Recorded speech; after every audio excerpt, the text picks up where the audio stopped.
아니 국회의원들은 그건 보내면서 지지자들은 문자 보내면 싫어하고 그럼 본인도 보내지 말아야죠. 안 나온 걸 비판을 해야지 왜 나간 걸 비판하냐. 3살 버릇은 80까지만 간다. 저는 이렇게 생각하고 있습니다. 그분이 80이 넘었기 때문에 박지원 원장님 잘하세요. 하는 거 보면 눈물 비슷한 게 나요. 늙으셨어. 그렇게 예, 나이가 먹으면 그렇게 되는 게 거예요. 있거든요. 예. 오늘은 네. 우리 그 민주당 최고위원 중에서도 최고 우리 정청래 의원님하고 좀 대화를 나눠보기로 하겠습니다. 네.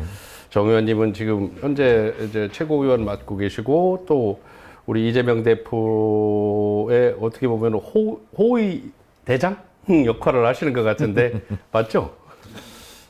아니 뭐 저를 비판할 때 그렇게 얘기 많이 하던데. 그래요? 비판할 때 그렇게 얘기하시나? 근데 그러고 따지고 보면 노무현 대통령 때도 그런 얘기 많이 했었고, 맞습니다. 문재인 대통령 때도 그런 얘기 가끔 들었고, 그런데 이제 그런 몇 가지 이유가 있습니다.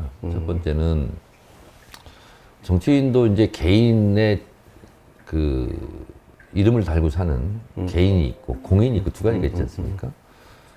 사적 감정과 공적인 마인드 두 개를 구분해 볼 필요가 있어요. 그러니까 사적인 감정으로서는 뭐 좋고 싫고 이런 게 있지 않습니까? 근데 이재명 대표의 삶이나 또 특히 인간 이재명 그 책을 읽으면서 참 나하고 비슷한 게 많구나. 나보다 더 어렵게 살았네. 근데 어쨌든 주변의 환경을 극복하고자 노력도 많이 했네. 그래서 저보다 더 많이 고생했고, 저보다 더 많은 어려움에 처했고, 저보다 더 많은 극복을 해왔고, 그 사적인 감정의 어떤 동질감? 이런 게 있는 거잖아요. 감정이입도 되고. 예, 감정이입도 되고. 그것은 이제 개인적 매력에 관련된 거고요. 그런 면에서 좋고. 근데 그것보다 더 중요한 것이 이재명 개인에 대한 호불호를 떠나서 민주주의를 지키자는 거예요, 저는. 왜냐면 이재명 개인에 대한 것은 사적 감정의 영역이지만 이재명 대표는 어쨌거나 민주당의 대선 후보였고 그렇죠. 또 77.7%로 당원들의 압도적 지지를 받은 당대표란 말이죠. 그래서 이재명 대표를 지키는 것은 이재명 대표를 뽑아준 당원들을 지키는 거하고 그렇죠. 똑같은 거거든요. 맞죠. 공적인 마인드잖아요. 그리고 민주주의라는 것이 혼자 입법, 사법, 행정을 틀어지고 결정하는 왕정의 시대가 아니라 인내천, 백성이 나라의 주인이고 그리고 모든 의사결정은 국민들이 한다. 헌법 1조 대한민국의 주권은 국민에 있고 모든 권력은 국민으로부터 나온다라는 것이 민주주의의 기본이라면 우리 당원들이 뽑은 대선 후보, 우리 당원들이 뽑은 당대표를 지키는 것은 지켜야죠. 당원들을 지키는 거예요. 그렇죠. 그래서 그것은 사적인 감정의 영역을 넘어서 공적인 마인드로 민주주의를 지키는 하나의 상징? 그런 차원에서 제가 하는 거예요. 그래서 그러다 보니까 지금 우리 정 의원님의 아주 그런 확고한 그런 신념이나 이런 것들이 잘 반영된 게 이제 각종 커뮤니티나 이런 데서 활동하실 때 어떤 글도 올리고 이럴 때 보면 그래서 이제 뭐 소위 말하는 개딸들, 양아들 뭐 이런 사람들의 아주 절대적인 신임을 받고 계신 것 같아요. 뭐 개딸들에게는 제가 이제 무한한 감사를 가지고 있고, 근데 이제 저는 지금 시기에는 개딸이지만, 제가 인터넷에서 활동하고 했던 것이 2001년도 오마이뉴스 시민기자로부터 출발합니다. 그래서 저도 이제 이 바닥에서 논 지가 20년이 넘었어요. 근데 사람을 오프라인에서 만나면 시간 들죠. 커피값 들죠. 근데 인터넷에서 만나는 것은 그런 비용이 안 들지 않습니까? 그 다음에 다음 아고라에서 400번 넘게 제가 글을 썼거든요. 그때 제가 심심해서 한번 따져봤어요. 국회도 떨어져 있을 텐데. 그때 토탈 650만 명이 읽었더라고요. 그리고 나서 트위터, 페이스북이 나온 거예요. 그것도 열심히 했어요. 그리고 그 다음에 팟캐스트라는 게 나왔어요. 그것도 열심히 했습니다. 그리고 심지어는 나는 정청래다. 이런 팟캐스트도 제가 만들어가지고 그렇죠. 한 적도 있고. 그러다가 이제 유튜브 시대로 이제 온 거죠. 그렇게 본다면 그 시대별로 소통의 도구 수단이 진화해 왔지 않습니까? 그렇죠. 예. 그 과정에서 저는 한 번도 비켜서 있지 않았어요. 그래서 어떻게 보면 뭐 첨단에 이렇게 정치인 중에서는 가장 앞장서 있었던 분 중에 하나인 것 같아요. 그 앞장섰다는 말도 그렇게 틀린 말은 아닌데 그런 시대적 그 소통 수단 기구 거기에 둔감하지 않았다. 그렇죠. 좀 민감했다. 민감했다. 예. 제 피부는 센스티브하지 않은데 그런 대중들의 흐름, 움직임에 대해서는 센스티브했다. 저는 그렇게 생각합니다. 하여튼 뭐 어떻게 보면 발 빠른 정치인 중에 한 분인 그거는 확실합니다. 발 빠르고 대응 잘하시고 그런 거에는 뭐 자타가 공인하는 것 같습니다. 참여 정치에 어떻게 보면은 가장 뭐 앞서 가시는 의원님이라고 정치인이라고 볼 수도 있겠는데요. 자, 본격적으로 좀 질문 좀 몇 가지만 네네, 하겠습니다. 네네. 먼저 이제 최근에 천원당원 발언, 그 우리 저 민주당 내에서 어떤 뭐 의원에 의해서 그 천원당원 발언 때문에 이제 당이 좀 뭐 소란스럽고 시끄럽잖아요, 당원들 사이에서. 예, 당 지도부로서 바라보는 그 천원당원 그런 시각에 대해서 어떻게 생각하십니까? 이제 소위 말하는 1,000원짜리 당원 이건데 저는 그런 발언은 매우 부적절하다 이렇게 생각을 해요. 뭐하고 제가 그냥 뭐 준비해서 한 게 하나도 없습니다. 그냥 생각나는 거 말씀드립니다. 그렇게 하시면 됩니다. 저도 그렇고. 예를 들면 이런 거예요. 제가 이런 얘기 한 적이 있어요. 지지자들의 문자 폭탄 이거에 대해서 막 엄청 비판하고 비난하고 막 그래요. 그래서 제가 이런 적이 있습니다. 아니 국회의원들도 한 달에 한 번씩 문자 폭탄 보내지 않냐. 원하지 않는 당원과 지지자들에게 그렇죠. 의정활동 보고라고 하면서 저도 한 3만 명한테 보냅니다. 매달 초에. 그렇죠. 근데 거기는 받기 싫은 사람도 있을 거 아니에요. 일종의 3만, 저 같은 경우는 3만 명 보내는데 3만 개의 폭탄을 보내는 거예요. 아니 국회의원들은 그건 보내면서 아니, 지지자들은 문자 보내면 싫어하고 그럼 본인도 보내지 말아야죠. 그런 것처럼 아니 당신은 1,000원밖에 안 내니까 하찮은 거다. 그런 식으로 얘기하면 안 되죠. 그리고 국회의원들은 아마 직책당비로 한 50만 원 낼 겁니다. 정확하지는 않은데. 그러면, 50만 원대 1,000원으로 발언권을 행사해야 되느냐. 당 행사에. 이건 뭐하고 똑같냐면요. 옛날에 전두환 때 체육관 선거했습니다. 전두환을 뽑아줄 통일주체 국민회의 10,000명을 선발해서 장충체육관에서 거의 100% 지지로 대통령이 당선돼서 그렇죠. 내가 왕이로소이다. 이렇게 된 거잖아요. 근데 민주당은 당대표를 뽑을 때 직선제가 안 됩니다. 왜냐면 중앙위에서 1차 컷오프 하지 않습니까? 지난번에 조금 바뀌어서 여론조사, 국민조사 그렇죠. 30% 포함됐지만 그전에는 중앙위원회에서 다 했어요. 한 500명이 마치 체육관에서 모여서 그렇죠. 이 사람은 본선에 나가도 돼. 이 사람은 본선에 나가면 안 돼. 하는 거랑 뭐가 다르냐는 거죠.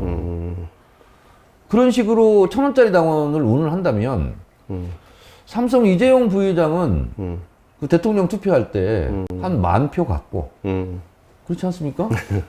돈으로 따진다면 그렇죠.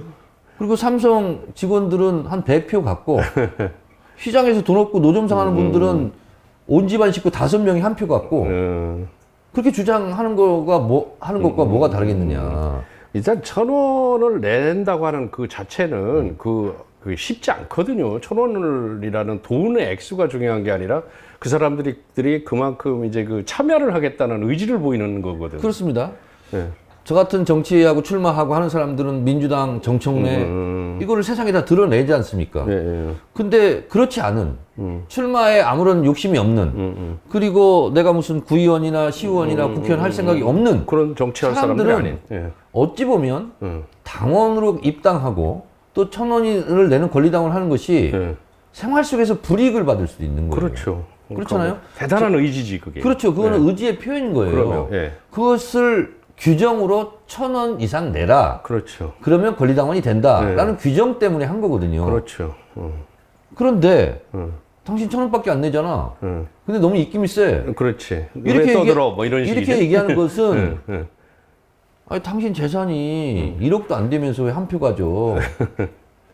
이건희도 십수조인데 한 표 갔는데 당신은 원래는 한 표 주면 안 되는 거예요. 이거하고 뭐가 다르냐는 거예요. 그렇죠. 국회의원도 최고위원도 당대표도 전당대회 때 한 표를 행사해야 돼요. 내가 당대표니까 100표, 최고위원이니까 50표, 당신은 1,000원밖에 안 내니까 한 표. 이거는 정확하게 민주주의 원칙에 위배되는 거죠. 그렇죠.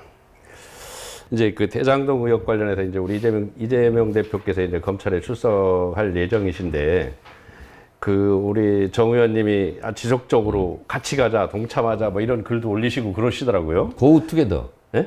Go together. 예. 함께 가자. 함께 가자. 네. 자, 내일 동행하실 계획이세요? 네, 합니다. 아. 그다음에 저는 근데 이 자체가 잘못됐다고 봅니다. 뭐냐면 당대표가 부당한 검찰의 수사에 거의 끌려나가는 건데 예, 예. 포괄적이고 그리고 뭐 말도 되지 않는 이런 수사로 어떻게 보면 끌려나가는 거지 않습니까? 그렇죠. 왜 이거밖에 국회의원들이 안 나가냐고 비판을 해야지. 왜 이만큼 나갔냐고 비판하는 그 자체 프레임이 잘못됐다고 보는 거예요. 저는. 그래서 언론에서는 지난번에 뭐 40명이 나갔다, 50명이 나갔다, 많이 나간 거 가지고 비판을 하는데 왜 50명밖에 안 나갔느냐. 이렇게 비판하는 게 정상이라고 봐요. 그 말도 안 되는 어떻게 보면은 거짓 프레임 같은 걸 자꾸 흘리고 네. 공소장 뭐 이런 걸 흘려놓고 이렇게 하는데 이 검찰의 수사 방식에 대해서는 어떻게 생각하시는지? 저는 수사 방식, 무리한 수사, 뭐 조작 수사, 뭐 의혹, 뭐 이런 거 있잖아요. 네, 이런 것은 법 기술자들이 하는 거다. 예. 근데 모든 언론과 또 우리가 놓치고 있는 게 있다. 아니 성남 FC는 이미 죽은 사건이에요. 검찰의 무혐의죠. 쌍방울 변호사비 대납 사건은 아예 관계가 없는 사건이었어요. 그렇죠? 대장동도 지금 정영학 녹취록이 나오잖아요. 제가 오늘도 최고위원 모두 발언도 했었고 익산에서 지금 페이스북에도 올라와 있고 유튜브에도 올라와 있는데 후아유 너는 누구냐? 그 너가 이재명이 아니라는 거 아니에요. 그렇죠. 그럼 왜 이런 일이 자꾸 벌어지냐? 복잡하게 법 기술학적으로 뭐 조작 수사다 뭐다 하는 거 다 좋은데 간단한 거 이건 정적 제거? 정적 제거 이재명 죽이고 그건 그렇죠. 뭐냐? 국민의힘 입장으로서는 가장 강력한 경쟁자를 죽여야 그렇죠. 다음에 정권 재창출 또 하는 거예요. 그렇죠. 더 레디컬하게 말하면 솔직히 뭐 정치적 관례 전례 뭐 그 얘기하면서 저보고 최고위원과 가방위원장 겸직하면 안 된다. 정치적 관례를 깼다. 정치적 관례를 깬 게 뭐냐면요. 대선 때 있었던 이러저러한 사소한 뭐 명예훼손이라든가 허위사실 유포라든가 과장 유포 등 이런 거는요. 그냥 대선이 끝나면 취하하는 게 전례였어요. 그렇죠. 그걸 깨고 경쟁자를 지금 선거법으로 기소했지 않습니까? 그런 정권이에요, 지금. 그러면 좀 더 집약해서 레디컬하게 얘기하면 윤석열의 이재명 죽이기죠. 그렇죠.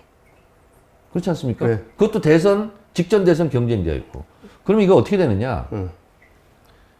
윤석열이 이재명을 못 죽이면 그러면 이재명이 천하무적이 된다는 거 아닙니까? 그렇죠. 그렇게 그럼 되면 그다음에는 이제 윤석열이 죽는다. 죽죠, 자기들이. 이렇게 생각하는 거예요, 지금. 다른 거 없습니다. 예. 거기로 그게 모아지는 거예요. 그래서 결국은 법 기술자들이 중간에 끼고 형식과 과정을 밟고 무슨 뭐 영장 치고 뭐 하고 수사하고 검찰 출석하고 이런 과정은 다 포함된 한 가지로는 윤석열 대 이재명의 싸움이다. 라는 생각이에요. 그래서 그냥 죽일 수 없으니까 합법을 가장한 정치보복이죠. 근데 문제가 여기서 자 언론들의 태도입니다. 언론들이 검찰이 그런 자기들이라고 이제 이 싸움을 벌이고 있는 걸 자기들한테 유리하게 하려고 교묘하게 언론 플레이를 하고 이러는데 전부 다 레거시 미디어들이 지금 대부분이 검찰과 지금 이 집권당 또 집권 세력 이 사람들하고 같이 보조를 맞춰서 보도를 하거든요. 이 부분에 대해서 어떻게 생각하세요? 자, 이 싸움입니다. 윤석열 정권은 검찰의 힘 플러스 언론의 힘이에요. 이걸 가지고 휘두르는 겁니다. 검찰이 저렇게 휘두르는 것을 언론이 모든 언론이 나서 비판을 하고 한다면 검찰은 저렇게 하기 어려울 거예요. 못하죠. 근데 검찰의 힘과 언론의 힘이 만났고 그래서 그것이 꿍짝꿍짝이 된 거고 근데 민주당이 그러면 여기에 맞서야 되잖아요. 검찰의 힘, 제도권의 힘 이게 맞설 수 있는 게 국회 의석의 힘이에요. 네, 그렇죠. 플러스 국민의 힘이에요. 대중의 힘. 근데 민주당이 아직 대처를 적극적으로 못하는 거예요. 김건희 특검을 왜 민주당이 김건희 특검을 안 하고 왜 빨리 안 하느냐 이런 이 지지자들이 많이 원성이 높거든요. 그렇죠. 그 부분에 대해서 대중은 디테일에 관심이 없습니다. 그리고 잘 알지도 못하고 알 필요도 없어요. 깃발을 보는 거거든요. 그렇죠. 근데 이제 국회 그들만의 리그에서 내부의 논리는 이런 거죠. 김건희 특검법은 발의가 돼 있습니다. 국회의장이 상정을 안 한다. 그렇죠? 그리고 이거 그러면 특검을 하게 되면 법사위가 뭐 안 할 거다. 그 의장이 상정은 안 할 거다. 그리고 또 뭐 이러저런 후폭풍이 있지 않겠냐. 그러면 구독이 무서우니까 장을 담그지 말아야 돼요. 그렇죠? 그렇죠. 그리고 내가 한 대 두드러 맞을 거니까 절대로 권투 선수가 링에 올라가면 안 되는 거예요. 게다가 근데 그런 게 아쉽게도 저도 전체적인 분위기가 아니. 국회의원이지만 그런 마음이 이렇게 일사불란하게 모아지지가 않는 거죠. 네. 어떻게 될 것 같습니까? 특검법. 근데 어쨌든 저도 그렇고 이재명 대표도 그렇고 하자라는 입장이에요 지금. 근데 이제 이러저런 의원들의 편차가 심하지 않습니까? 그러다 보니까 이제 또 지도부에서 하자고 밀어붙였는데 국회의원들이 또 일부가 안 따라오고 뭐 이럴 수 있잖아요. 그래서 단일대오 형성이 돼야 되는데. 조율중. 조율중. 네. 제가 진짜 싫어하는 단어가 조율중, 뭐 심사숙고중, 뭐 이런 건데 이런 건데 어쩔 수 없습니다 지금.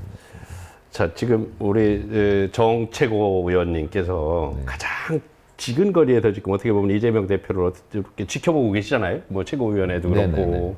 지금 현재 이재명 대표의 각오나 생각 뭐 이런 게 어떤 생각을 가지고 계신 것 같습니까? 뭐 들은 것도 있고 제가 짐작하는 것도 있고 이신전심으로 뭐 그냥 추론하는 것도 있습니다만 본인은 어쨌든 지금 검찰이 제기하고 있는 부분에 대해서 하나도 거리낄 게 없다 이런 입장이에요. 깨끗하다. 깨끗하고 그리고 돈 한 푼 받은 거 없다 이렇게 생각하고 저한테 한번 그런 얘기를 하더라고요. 성남시장 할 때 그렇게 면담 요청이 많더라는 거예요. 그리고 꼭 단둘이 보자. 그리고 이제 면담 신청을 하면 이제 처음에 이제 했다는 거죠. 그럼 시장님 제가 이거 진짜 읽어보니까 좋은 책인데 이 책 한 권 읽어보세요. 그럼 안에 돈 같은 걸 놓고 간다는 거예요. 그래서 할 수 없이 CCTV를 설치했다는 거예요. 나 CCTV 설치했다 그러니까 그다음부터 면담 신청이 확 줄더라는 거예요. 그렇게까지 조심한 분이거든요. 그리고 지금까지 대장동 같은 경우도 돈 먹었다. 그걸 계속 찾지 않습니까? 결국은 먹은 게 없으니까 없어. 앞으로 돈 먹기로 했다. 이렇게 지금 흘리고 있는 거 아니에요? 미래. 네. 그래서 이 처벌은 과거에 있었던 일을 처벌하는 거잖아요. 그 미래에 벌어지지도 않는 미래의 일을 가지고 지금 형사처벌 하겠다고 나오는 거잖아요, 지금. 그걸 어떻게 처벌을 하겠다는 거지? 공개된 최고위원이나 이런 데에서는 안 그런 척하고 센 척하고 그렇죠. 얘기할 수 있잖아요. 근데 카메라가 없을 때 그때 제가 많이 지켜봅니다. 그렇죠. 근데 그거에 대해서 무슨 근심 걱정하거나 하는 표정이 없어요. 없어요. 자신이 있어? 없어요. 그리고 진짜 돈 받지 않았냐? 궁금해서 이걸 물어봅니다. 없어요. 네. 제가 여러 번 확인했어요. 자, 오늘 지난 13일 최고위원회에서 발언했던 그 청개구리 발언 때문에 이제 그 파장이 컸는데 이제 우리 이재명 대표님 외에 비명계라고 하는 사람들 쪽에서 뭐 본격적으로 최근에 무슨 뭐 민주의 길인가? 무슨 뭐 그런 거를 하고 뭐 지금 움직임이 있잖아요. 이런 상황에 대해서 어떻게 생각하시는지. 우선 팩트 체크 하나 한다면 저보고 청개구리 발언했다고 해서 동료원을 파충류로 비유를 했다. 근데 청개구리는 양서류죠. 파충류가 아닙니다, 일단. 그 팩트가 틀렸어요. 틀렸지. 그래서 팩트를 바로잡고, 예를 들면, 어떤 정책이든, 민주당의 방향이든, 방향이 오른쪽이다 그러면 왼쪽으로 가자. 아니다, 오른쪽으로 가자. 아니다, 앞으로 가자. 아니면 심지어 뒤로 가자. 이렇게 얘기하면 차라리 괜찮겠어요. 근데 청개구리는 꼭 반대로 튀어요. 반대로. 이렇게 가자 그러면 절로 가고. 그렇죠. 저렇게 가자면 이렇게 가고. 이쪽으로. 앞으로 가자면 뒤로 가고. 뒤로 가자면 앞으로 가고. 뭐 예를 들면, 저는 그것이야말로 무소신이라고 생각해요. 윤석열 대통령이 당선이 됐어요. 우리는 막 비탄에 빠져 있고 통탄에 빠져 있어요. 근데 김포공항에서 이렇게 신문을 보니까 조선일보였어요. 그 대선이 끝난 날인지 그 다음 날인지, 야, 우리 당 의원이요 조선일보 일면 밑에 하단에 새 정부에 바란다. 글을 썼어요. 그러면 며칠 전에 원고청탁 받았을 거 아니에요. 그런데 윤석열 대통령이 당선될 걸 그러면 알고 썼을까? 이걸 왜 썼을까? 조선일보는 이렇게 따끈따끈한 바로 야당이 된 의원도 섭외를 할 수 있다는 섭외 능력을 보여주려고 조선일보에 실었을까? 아니면 조선일보가 균형 잡힌 신문이라는 것에 그냥 동참하기 위해서. 바람막인지 병풍인지 서기 위해서 했을까? 아니면 진정으로 윤석열 대통령 당선을 바란 걸까? 아니, 별 생각이 다 들더라고. 제가 의외로 피가 거꾸로 자주 솟지 않습니다. 냉정하세요? 예. 최근 기간 동안 가장 피가 거꾸로 솟는 순간이 그 순간이었어요. 조선일보에서 우리 당 소속 국회의원이 윤석열 새 정부에 바란다 라는 글을 썼다는 걸 보고 그러니까 제가 청개구리라고 하는 겁니다. 알겠습니다. 자, 우선 지난번에 제가 이제 손혜원 전 의원하고 또 똑같은 이런 인터뷰를 한번 했었습니다. 그때도 보면 손혜원 의원이요? 예, 예. 네. 근데 그 손 전 의원이 그 박지원 전 국정원장의 입당을 아주 강력하게 반대했고, 네. 우리 정 최고위원님께서도 똑같이 박 원장의 입당 자체를 반대했었습니다. 나중에 물론 뭐 결정이 나니까 흔쾌히 받아들이고 이렇게 안 했으면 좋겠다 정도로 이렇게 물론 쓰셨는데 왜 반대를 하시죠? 특별하게 상의한 건 아닌데 손혜원 의원님하고 이제 손심정심이죠 그게. 저는 컷오프가 됐어도 공천 탈락이 됐어도 탈당하지 않았습니다. 그렇죠. 탈당의 티읕자도 생각해 본 적이 없습니다. 그리고 저는 탈당을 한 번도 생각해 본 적도 없습니다. 그 민주당 입당한 이래. 근데 요즘 민주당 쪽에 있다가 탈당하고 국민의힘 쪽으로 간 사람들에 대해서 언론이 비판을 안 합니다. 예전 같으면 무지하게 철새 정치라고 비판, 비난을 했을 거예요. 근데 어쩐 일인지 이제 그런 비판을 안 합니다. 박지원 전 원장은 그 우리 당에 가장 큰 상처를 주고 그렇죠. 본인이 내부 총질하지 말라고 하는데 본인은 내부 총질이 아니에요. 내부 대포질을 했어요. 그리고 탈당해서 국민의 당으로 안철수 쪽으로 간 사람이잖아요. 그리고 대선 때 문재인 대선 후보에 대해서 계속 아침마다 욕하면서 문모닝을 했어요. 근데 그것도 사람들이 가만히 있더라고요. 그래서 제가 문재인 대통령 후보에 대해서 한마디 욕하면 저는 박지원을 3번을 욕했어요. 그래서 박모닝을 했어요, 제가. 문모닝을 한 번 하면 나는 박모닝을 3번 한다. 진짜 그렇게 했어요, 제가. 그때 나중에 저를 뭐 고소를 했더라고요. 그래서 그럼 좋다, 법정에서 만나자. 그 내일이 이제 경찰서에 이제 가는 날인데 오늘 취하를 했더라고요. 그건 잊었어요, 제가. 사적인 감정은. 그렇지만 적어도 탈당 한 사람도 많이 있으니까 탈당할 수 있다고 쳐요. 또 복당할 수 있다고 쳐요. 지금 민주당 당원 당규는 공천불복 등등으로 탈당하면 10년간 못 들어오게 돼 있어요. 근데 지난 대선 때 저는 찬성하지 않았지만 대화합 차원에서 해당 행위하고 탈당한 사람들 다 받아들였어요. 박지원 원장은 국정원장이기 때문에 못 들어올 형편이었죠. 들어올 수 있어요, 저는.